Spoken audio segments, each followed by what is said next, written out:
aqui no Jornal Nacional, falando com orgulho dos 501 medalhistas da Olimpíada Brasileira de Matemática, né, Renata? Na sala de aula, um dos grandes desafios dos professores, né, é tornar a matemática mais interessante.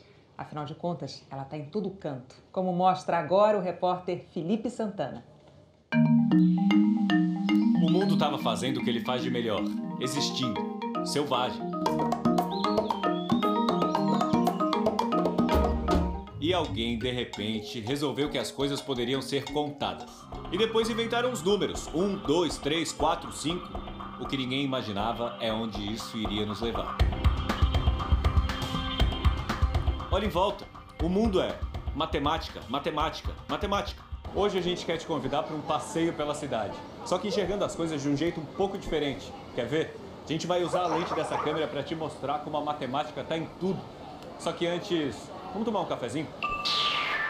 Quem vai acompanhar a gente é o Rafael, ele é professor de matemática. Nesse cafezinho que a gente está tomando aqui, antes dele chegar na nossa mesa, ele passou por vários processos matemáticos.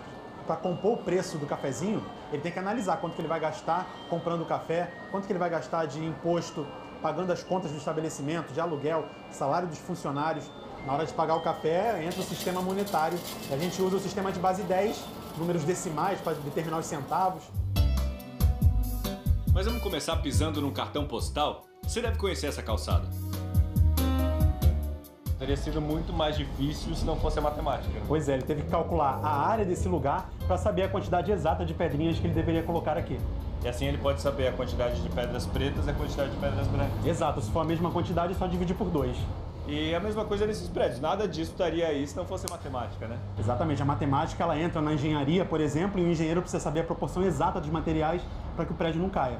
Aqui, a natureza tratou de fazer algo muito melhor do que a gente poderia imaginar. Você acha que algum arquiteto poderia pensar nisso? A matemática é uma forma de ler a natureza também, né? Verdade, através da matemática a gente pode saber o comportamento cíclico das marés, por exemplo, calcular exatamente como vai se comportar as marés. As abelhas, para fazer a sua colmeia, os favos de mel têm formato de hexágono. Nós temos 3 figuras que preenchem um plano, que é o triângulo, o quadrado e o hexágono. E dentre essas aí, o hexágono é que tem a maior área, então ela consegue aproveitar ao máximo para colocar o mel lá dentro. Se não fosse a matemática, esses cabos nunca teriam sido postos aqui. Esse bondinho não funcionaria. E daqui de cima, a gente não veria aquela estátua lá do outro lado e nem nada nessa cidade. Nada. Absolutamente nada do que foi construído pelo homem está salvo da matemática. E quando você vê essa vista, você não é capaz de ouvir alguma coisa assim? Viu? A matemática é capaz de criar até sentimentos. Cada nota toca na gente de um jeito. Quando a gente está ouvindo uma música, a gente está ouvindo, na verdade, o som das frações. Então, por exemplo, se eu considerar uma corda aqui, essa corda sendo a nota musical Dó, e se a gente tocar essa nota musical, certo? Ela vai vibrar numa certa frequência. Se você dividir essa corda ao meio, mais ou menos aqui, e tocar novamente, quando você divide ao meio, ela vai vibrar com o dobro da frequência e o nosso cérebro ele identifica como sendo a mesma nota musical, só que 1/8 acima. Ou seja, ela vai ser uma nota mais aguda. Aqui nesse instrumento a gente consegue ver claramente como as notas são frações, né?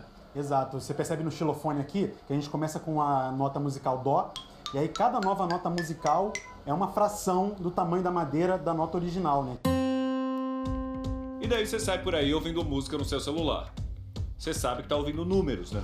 Qualquer computador é isso aqui, né? Uma combinação gigantesca de zeros e uns. Sim, qualquer imagem, qualquer vídeo, qualquer game, qualquer processo que está sendo realizado dentro do computador, ele faz vários cálculos envolvendo os zeros e uns. E outra, esse cenário aqui também não seria possível sem a matemática, né? Porque na verdade a gente está só dentro de um estúdio verde. E também, para a imagem chegar até lá, precisa de matemática. Sim, para a imagem chegar até lá, vários cálculos matemáticos estão sendo feitos.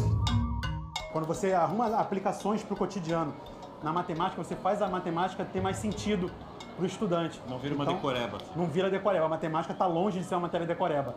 Você tem que entender muito mais do que decorar as coisas. E se o mundo é matemática, você tem dúvida de que quem domina a matemática domina o mundo?